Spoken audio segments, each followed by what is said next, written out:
অনুশীলনে ফিরলেন বিদ্রোহী নারী ফুটবলাররা। মঙ্গলবার সকাল থেকে এশিয়ান কাপ বাছাইয়ের প্রস্তুতি শুরু করেছেন পিটার বাটলার। সেই অনুশীলনে বিদ্রোহী তার নারী ফুটবলাররা যোগ দিলেন। ঠিক একদিন আগেই বিদ্রোহী ফুটবলারদের একাংশের সঙ্গে বৈঠক করেন কোচ পিটার বাটলার। সব ভুলে নতুন করে শুরুর আমন্ত্রণ জানান এই ইংলিশ কোচ। মঙ্গলবার সকাল 6টায় ধানমন্ডির আবাহনী মাঠে অনুশীলন করেছে বাংলাদেশ জাতীয় নারী ফুটবল দল, যেখানে কোচের বিরুদ্ধে বিদ্রোহ ঘোষণা করা বেশিরভাগ ফুটবলার উপস্থিত ছিলেন। অনুশীলনে যোগ দেওয়ার মাধ্যমে অবসান হলো নারী ফুটবলারদের 2 মাসের অধিক সময় ধরে চলা বিদ্রোহ। 18 ফুটবলারের মধ্যে তৌরা খাতুন ক্যাম্পে যোগ দিতে পারেননি পারিবারিক কারণে।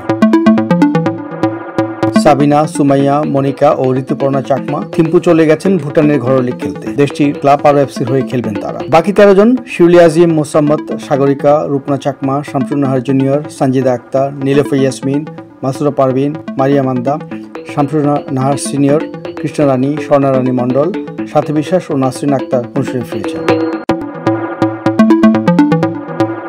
বাটলার সঙ্গে সিনিয়র ফুটবলারদের দ্বন্দ্বের সূচনা গত অক্টোবরে মেয়েদের সাফ চ্যাম্পিয়নশিপের সময়। জানুয়ারির মাঝামাঝি এই ইংলিশ কোচের মেয়াদ 2 বছর বাড়ানোর পরেই আবার বিতর্ক শুরু হয়। নতুন করে দায়িত্ব নেওয়ার পর কোচ টিম মিটিং ডাকলেও তাতে হাজির হননি ক্যাম্পে থাকা 18 ফুটবলার। গত 30 জানুয়ারি বাফুফে ভবনের সামনে সংবাদ মাধ্যমের কাছে কোচ বাটলারের বিরুদ্ধে লিখিত অভিযোগ তুলে ধরেন সাবিনারা। তারা জানান বাটলারকে রাখলে অনুশীলনে যোগ দিবেন না, তবে একসঙ্গে অবশ্য হুমকিও দিয়েছিলেন। অবশেষে তারা ফিরলেন অনুশীলনে।